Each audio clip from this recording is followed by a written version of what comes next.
Bonjour à tous et bienvenue sur les voix du quotidien. Avant de plonger dans notre interview aujourd'hui, je tiens à souligner un principe fondamental qui guide ma démarche ici, le respect absolu du consentement libre et éclairé. Toutes les personnes que vous verrez dans mes vidéos ont donné leur consentement pour participer à mes interviews. Elles étaient libres de répondre ou de ne pas répondre à mes questions. Elles avaient conscience des enjeux de mon projet et pouvaient à tout moment se rétracter. Elles ont également eu le choix de décider si elles souhaitaient être filmées ou non. Le respect de leur volonté et de leur confort est ma priorité absolue. Je crois à la valeur de la communication ouverte et respectueuse et je suis déterminée à créer un environnement où mes invités se sentent en sécurité et entendus à chaque instant. Alors merci de vous joindre à moi et rappelons-nous toujours que le consentement et le respect mutuel sont les bases des conversations ici. Sans plus tarder, plongeons-nous dans cette nouvelle interview qui évoquera le fait d'être parent d'un enfant porteur d'un TSA. Je tiens à remercier Madame M pour avoir pris le temps de répondre à mes questions qui me permettront et qui vous permettra de mieux appréhender ce sujet. Bon, tout d'abord, bonjour et je vous remercie encore. Pouvez-vous me parler de vous et de votre famille en quelques mots? Nous sommes une famille de 4 personnes, donc les parents, et 2 garçons qui ont actuellement 12 ans et 14 ans, et qui sont en 5e et en 3e en collège classique. Comment avez-vous, pour votre premier enfant, réagi lorsque vous avez reçu le diagnostic du TSA? Qu'est-ce que le TSA? Le TSA, plus spécifiquement appelé trouble du spectre autistique, représente un ensemble de troubles neurobiologiques qui affectent le développement des personnes autistes. Il se caractérise par des dysfonctionnements dans les interactions sociales, la communication, les comportements et les activités. Le trouble du spectre autistique peut être détecté chez les jeunes enfants, mais le diagnostic est souvent posé plus tard. Les critères de diagnostic ont été modifiés et selon le DSM-5, le diagnostic est posé en fonction de la présence de symptômes appartenant à deux domaines distincts, celui de l'affect social et celui des comportements restreints et répétitifs avec l'aspect sensoriel. L'expression des symptômes de l'autisme peut varier considérablement d'une personne à l'autre, ce qui a conduit à l'utilisation du terme spectre pour tenir compte de l'hétérogénéité des troubles. L'autisme est considéré comme un trouble neurodéveloppemental influencé par des facteurs multifactoriels incluant une composante génétique. Alors il y a 2 choses. D'abord, l'incompréhension sur le moment, puisque c'était en 2009 et qu'à ce moment-là, on entendait très peu parler de l'autisme de façon générale.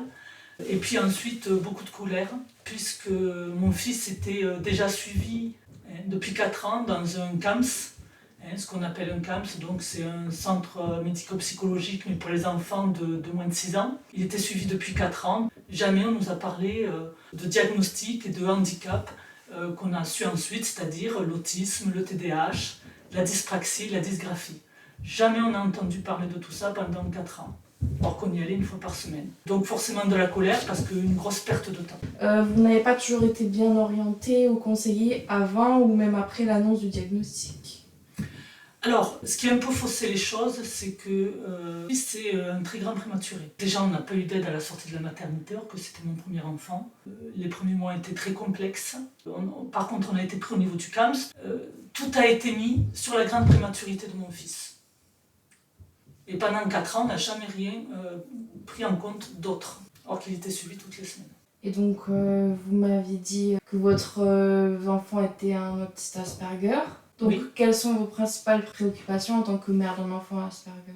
Alors, une des seules préoccupations, c'est l'autonomie. Or, on efface beaucoup de choses qu'on aurait imaginées en ayant des enfants, c'est-à-dire qu'il ait un métier formidable, qu'il fasse des grandes études, qu'il ait des amis comme tout le monde, une vie classique d'enfant, d'adolescent et de jeune adulte. Tout ça, on l'oublie complètement.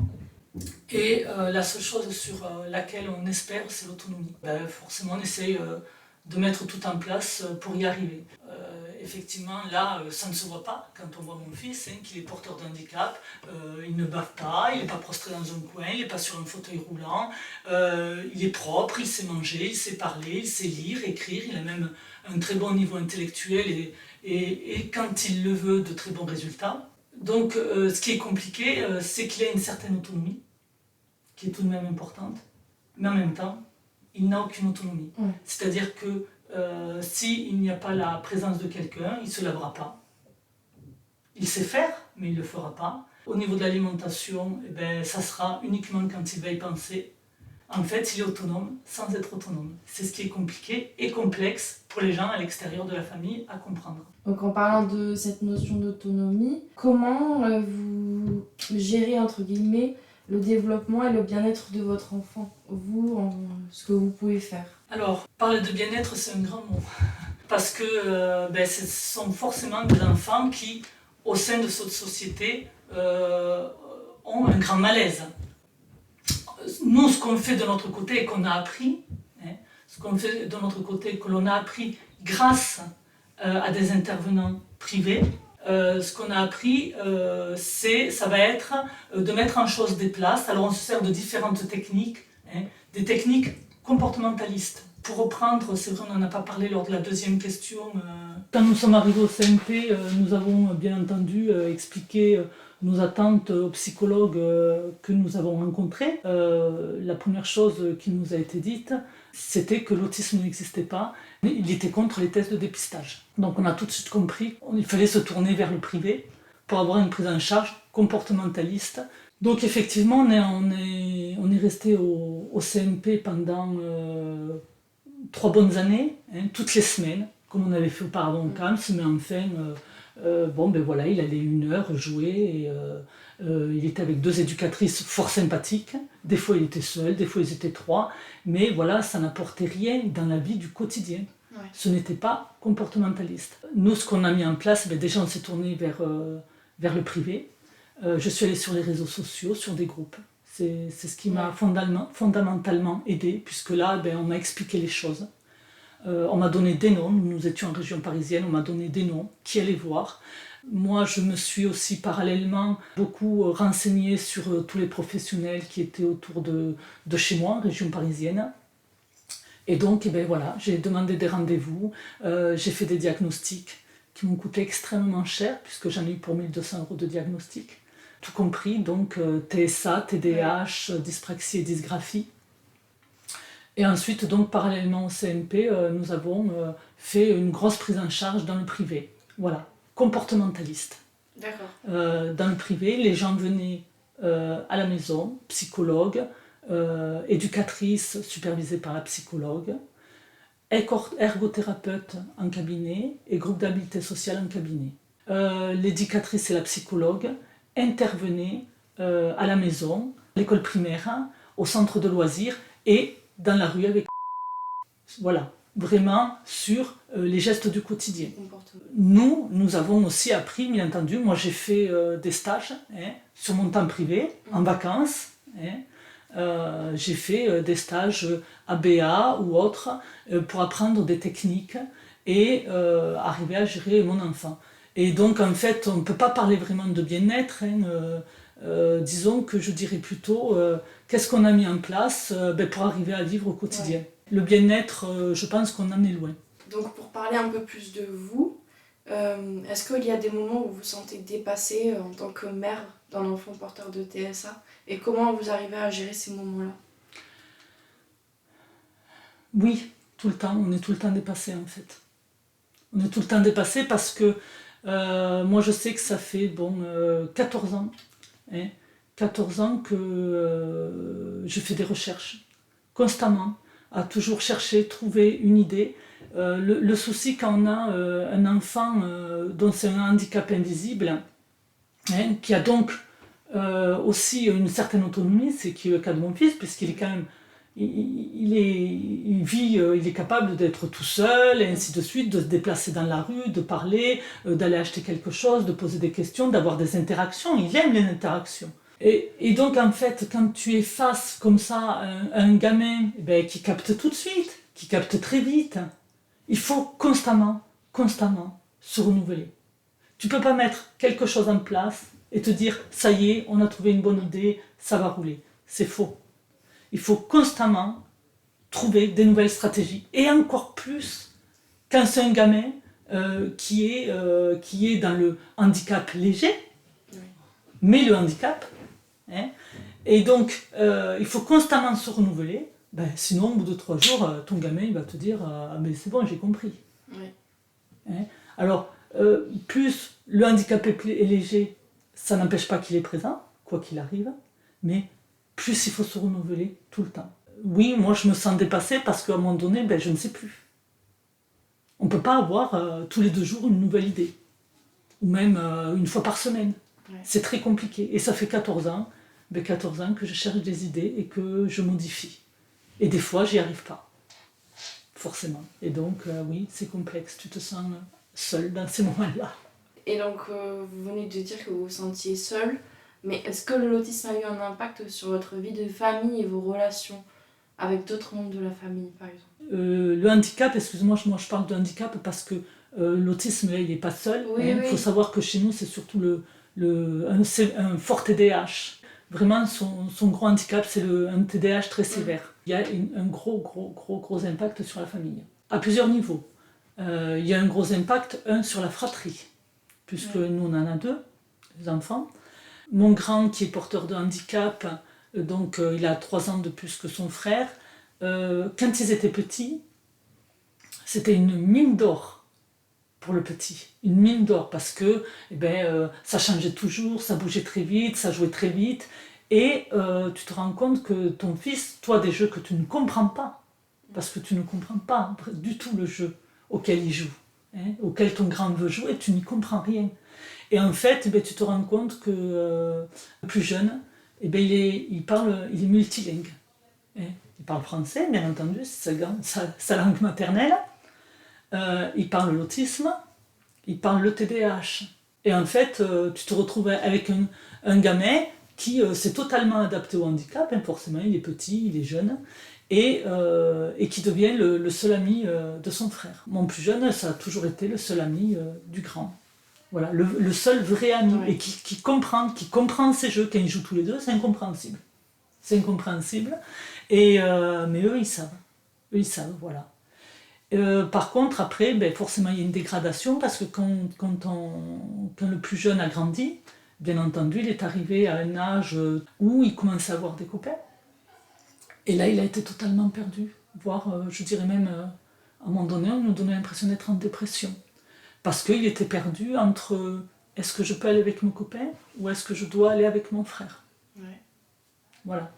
Et ça a été très dur pour lui, oui. Il a eu des moments difficiles, surtout qu'il a toujours vécu aussi les crises de son frère, puisqu'on a eu des périodes où le grand criait beaucoup, se déchargeait beaucoup après les journées d'école. Donc ça a duré des mois, des fois. Donc ça, il faut le vivre aussi. Oui, son frère, à un moment donné, était perdu. Le grand pouvait être violent aussi avec lui. Et puis beaucoup de crises, beaucoup de culpabilité pour le petit. Une grosse culpabilité. Je me suis même rendu compte quand il était à maternelle qu'il prenait en charge son frère quand ils étaient au centre de loisirs. Donc là, c'est assez choquant pour nous, parents, de se rendre compte qu'un gamin de 3 ans va chercher son frère qui ferait une crise au centre de loisirs, qui le prend par la main et qui s'en occupe. Voilà, là tu te dis, faut stopper tout ça, quoi. Aujourd'hui, son frère, il est assez exceptionnel parce que après toutes ces années de difficultés où il a dû faire face au handicap du grand, il a un recul incroyable, quoi. Moi, il m'impressionne. Et donc maintenant, ils arrivent à avoir une relation où ils savent, le grand il sait que quand le petit en a marre, il faut qu'il arrête. Et puis le petit, il sait aussi exprimer son mal-être. Mais entre eux, il n'y a plus d'énervement. Et c'est incroyable que c'est celui qui prend finalement maintenant le mieux en charge le handicap dans cette famille, je crois. Voilà. Après, au niveau familial tout court, il y a aussi le couple. Oui. Donc là, ça a été mon cas moi, où je ne me suis que chargée du handicap, chercher des solutions. Tu peux dire que le couple n'existe plus. C'est plus une notion que tu as dans ta tête, c'est que le handicap, quoi. À tort ou à raison, mais encore faut-il y arriver à ne pas placer le handicap devant. Quand tu veux t'en sortir, moi voilà, ça s'est passé comme ça. Peut-être ça se passe autrement pour d'autres. Et ce qu'il y a de difficile, c'est que tu dois, toi, tout le temps mettre en place en fonction de ton fils porteur de handicap. Parce que tu as peur de la crise, parce que tu veux que ça se passe bien, parce que tu veux qu'il progresse. Donc en fait, c'est plus la famille qui passe devant, ni le couple, c'est le handicap. Tout le temps, tout est basé sur le handicap. D'ailleurs, maintenant, on hésite même à partir en vacances parce qu'on se dit que ça sert à rien. Puisque quand on part en vacances, mon mari et le petit vont par exemple pêcher, et puis moi je gère le grand. Bon voilà, donc en fait tu te dis pourquoi je suis partie de chez moi, j'aurais été mieux chez moi finalement. J'attends après le handicap. Voilà. Bon voilà, oui c'est un gros impact familial, un très gros impact familial. Après il y a la phase de l'adolescence aussi, qui est super importante. Le handicap et l'adolescence, ça fait un mélange détonnant. Déjà l'adolescence seule, elle, est compliquée chez une personne neurotypique. Mais l'adolescence plus le neuroatypique, c'est explosif. Oui. Voilà, c'est explosif. Et donc oui, là au niveau familial, ce qui est compliqué, c'est à passer sur tout ça et à tenir le cap, quoi, continuer à tenir la barre. Voilà, mais très compliqué au niveau familial. Je retiens que vous avez parlé de la notion de culpabilité. Comment faites-vous face aux éventuels sentiments de culpabilité que vous pourriez ressentir en tant que mère d'un enfant porteur de TSA? Alors, oui, déjà, il y a une énorme culpabilité. Alors après, chacun a son vécu. Me concernant, j'ai fait une éclampsie sévère durant ma grossesse, c'est-à-dire qu'en fait, c'est quoi une éclampsie sévère? Je ne suis pas médecin. C'est quoi une éclampsie sévère? C'est peu ou pas d'échange sanguin entre le corps de la mère et le fœtus par les artères utérines. C'est-à-dire qu'en fait, il y a un empoisonnement. Il y a un empoisonnement du fœtus sur le corps de la mère. Ou l'inverse, ça il faudrait demander à un médecin. Je ne sais pas dans quel sens. On m'a souvent, et d'ailleurs peut-être au CMP aussi au début, puisque c'était plus le psychanalyste, les premiers parlaient d'un rejet. S'il y a cet empoisonnement, s'il n'y a pas cet échange, c'est peut-être que la mère ne veut pas cet enfant. Donc oui, voilà, c'est très culpabilisant, voilà. Et bon, j'ai bien compris que c'était pas le cas, que c'était uniquement une maladie médicale, mais malgré tout, tu peux pas t'empêcher de me dire, moi, depuis 14 ans, que si je n'avais pas été malade, peut-être le handicap ne serait pas, même si on est bien d'accord, il est autonome et tout, mais il ne serait pas aussi sévère, et notamment le TDAH. L'autisme, on sait maintenant qu'il est génétique. Il faut en avoir conscience, voilà. C'est dans mes gènes. Il est génétique, il est aussi environnemental. Par contre, le TDAH qu'on subit fortement au quotidien est certainement, je pense, dû à sa très grande prématurité, puisque moi j'ai accouché à peine 5 mois et demi de grossesse. Mon fils faisait 890 grammes. Je suis restée 4 jours au bloc opératoire. Mon fils, lui, a de suite été mis sous incubateur avec respiration artificielle. Et pris dans une unité, bien entendu, particulière en charge à Paris, à l'hôpital Port-Royal. Bien entendu, si je n'avais pas été malade pendant ma grossesse, chaque jour est important de grossesse, même chaque heure, puisque moi on essaie de me faire tenir 1 heure de plus, 1 heure de plus. Voilà. Et aurait permis un meilleur développement de l'enfant dans mon corps. Donc forcément une grosse culpabilité concernant le TDAH. Cette culpabilité, c'est ce que je t'expliquais tout à l'heure, on s'y lance corps et âme, tous les jours pour trouver des solutions, parce que on s'en veut quelque part. On s'en veut et tous les jours, alors moi ça a été mon cas, peut-être tout le monde ne réagit pas comme ça, on cherche tous les jours une nouvelle solution. Moi c'était la nuit, c'était le jour, j'étais sur les réseaux sociaux, j'appelais les gens qui étaient disponibles parce qu'eux étaient comme moi en train de chercher aussi à 2h du matin des solutions. Donc j'ai eu des fois en pleine nuit des gens au téléphone qui m'expliquaient leur cas, ce qu'ils avaient fait ou ce que moi j'avais fait, on échangeait. Enfin voilà, et je te le rappelle d'ailleurs, les réseaux sociaux ça a été vraiment le premier déclencheur pour m'aider dans la prise en charge. Bon, je pense pas que tu puisses te remettre de ça, je pense pas. Et c'est marrant que tu m'interviewes aujourd'hui parce que y a quelque chose que mon mari disait et qui est très vrai, qu'il me dit des années et que j'ai commencé il y a 1 mois à peu près, 1 mois et demi, que c'est pas lui finalement qui avait besoin d'une prise en charge, mais nous. Là par exemple, on va prendre en ce moment, c'est l'adolescence. J'ai envie de dire, on peut presque plus parler, presque plus intervenir. Il a le refus de tout. il n'y a plus aucun échange qui est possible. Et finalement, on avait recommencé à voir une psychologue avec mon grand en début d'été. On a fait 2 séances. Et puis je me suis rendu compte finalement que ce serait plutôt moi qui devrais enfin la voir, cette psychologue. Oui. Puisque moi, j'ai jamais eu de suivi Oui. par rapport à tout ça en 14 ans. Et donc, on a stoppé la parce que ça n'avait plus trop intérêt, là, vu l'esprit dans lequel il est, l'état d'esprit dans lequel il est, même si ça s'est très bien passé avec cette psychologue, hein. Mais bon, on voit bien que voilà, là, c'est pas la peine, il y a refus de tout. Par contre, oui, moi, ça y est, j'ai fait 2 séances avec elle, là, et voilà, on va essayer de libérer des choses, parce que finalement, c'est aussi nous qui devons avancer, quoi. Donc, pour finir, vous venez me parler d'une prise en charge pour les parents. Quel conseil pourriez-vous donner à un parent qui vient de recevoir un diagnostic ou qui vit tout simplement avec un enfant porteur de TSA? C'est déjà de se faire suivre eux, pas parce qu'ils sont eux-mêmes malades ou handicapés, pas du tout. En tant que soutien émotionnel. Oui, et puis surtout pour comprendre comment ils doivent agir au quotidien, comment ils doivent agir. Voilà, le comportement que eux doivent adopter face à cet handicap qui rentre dans la famille. Tu vois, moi je connaissais pas du tout ça. Alors le mot autisme je connaissais, mais plutôt utilisé vulgairement par les gens. Quand on dit à quelqu'un t'es autiste ou quoi, voilà. Et j'avais encore moins entendu parler d'Asperger. Alors là, le néant, hein, moi j'ai tout découvert, voilà.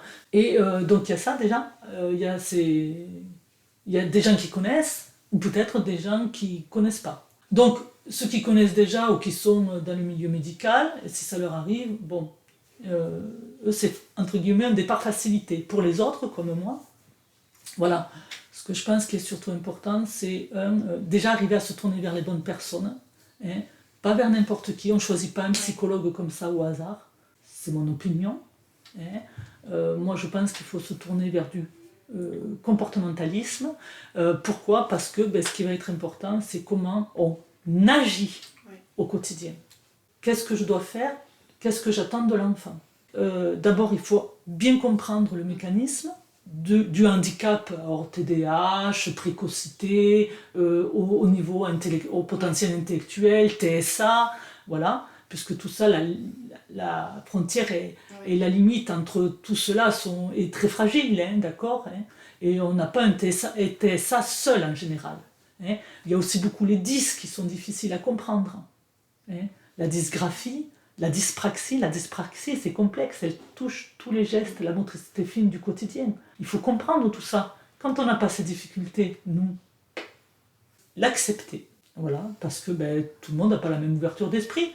Il faut aussi peut-être changer un peu sa vision du monde. Il faut faire le deuil de l'enfant parfait. Attention, hein, peut-être personne n'est parfait, c'est sûr, mais ça ne veut pas dire que c'est une mauvaise personne ou que c'est une sous-personne, absolument pas. Mais c'est une personne qui fonctionne différemment de ce qu'on voit généralement.